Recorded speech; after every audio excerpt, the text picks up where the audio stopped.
old and has lost her touch.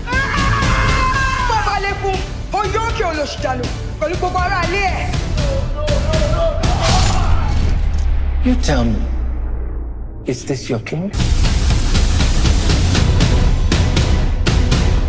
Hey, yes, Adenike here, and yes, we are talking about The King of Boys Part 2.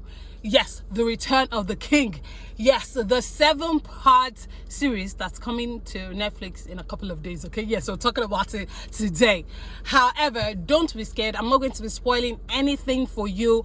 Actually, what I'm going to do is divide my reviews into 2 parts. This is going to be part 1, and part 1 will consist of my thoughts on the technicalities, my thoughts on a part of the story, and then my thoughts on the performances as well. However, the part 2 will focus solely on my analytical thoughts about this King of Boys series thingy and the storyline and everything. And the reason I'm doing that is because I don't want to spoil anything for you. So the part 2 of this review will come out a few days after it has been on Netflix, keeping in mind that a lot of people would have seen it by then. So if you saw King of Boys Part 1, you'd remember a lot of things happened that ended with Eniola Salami, that's King of Boys herself, being exiled to the US, you know, because of everything that happened, and she lost her 2 kids, and it was just an entire mess that she left behind. Also ensuring that she killed Makanaki, played by Reminisce, and also establishing a rule even from the US over the phone. First up, I just want to say this up front that yes, you have to see it. You do have to see it. This is not a kind of film or a kind of story that you can pass on technicalities. Number 1, directing. I think Kemi directed this film. Okay, you have to give it to her. She did such a fantastic job. Kemi was very intentional about a lot of things, about the movements, about the cinematography, especially the cinematography and the lighting of this part 2. She was very intentional about it. I mean, I was seeing some conversation in the shadows and I was like, mad. I thought the music was beautiful. I liked the original scoring, especially when Eniola was singing. Listen, I'm a Eniola fan, okay? All day, every day, and I would recognize her voice even in my sleep. So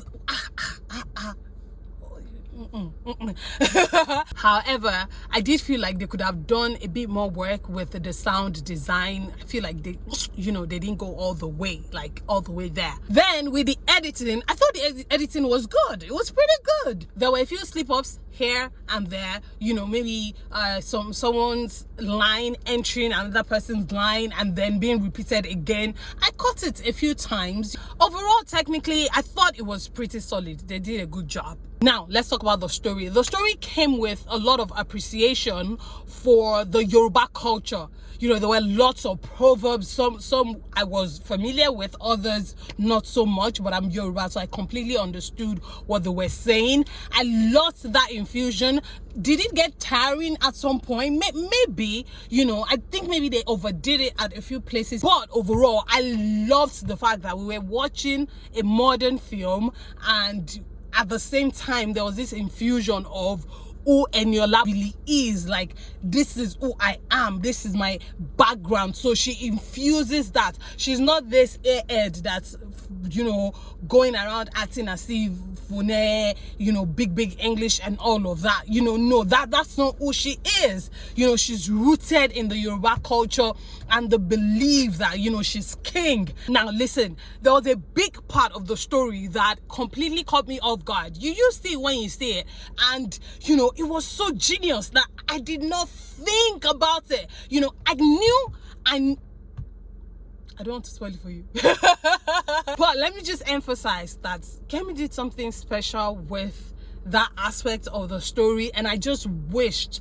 that she expanded on it a whole lot more than she did. Last but definitely not the least, the performances. If you don't watch this movie for any reason, watch it because of Tony Tones. Lady came with so much attitude and readiness and sass and presence and charm. Such outstanding and memorable performance. by Tony Tones. She deserves her flowers. Y'all gotta give it to her. She killed it. Okay. So that's where I'm going to stop with this part 1 review of King of Boys 2. Like I said, there's going to be a part 2 which I'll upload after you must have seen it. So go see it when it comes out. Yes, you do need to watch it. You absolutely need to watch it. Go see it and then come back if you're interested in the analytical and more in-depth perspective or, you know, thoughts, which are mine, on King of Boys 2. What are your thoughts? What are you looking forward to? Who are you looking forward to in King of Boys 2? Make sure to let me know down below in the comment section, okay? I have to give a massive shout out to Kemi Adetiba for doing such a brilliant work. Shout out to my girl, the makeup artist, you know, Faizo. Hey, baby. Shout out to our stylist as well. You know, I gotta shout out, you know, my people, you know. Well done to the entire cast and crew of King of Boys 2. You did something special and you should be very, very proud of it, okay? Thank you guys so much for watching. I'll see you again very, very soon with the part 2. No, I'll see you before then, actually. Remain in God and God bless you. Bye.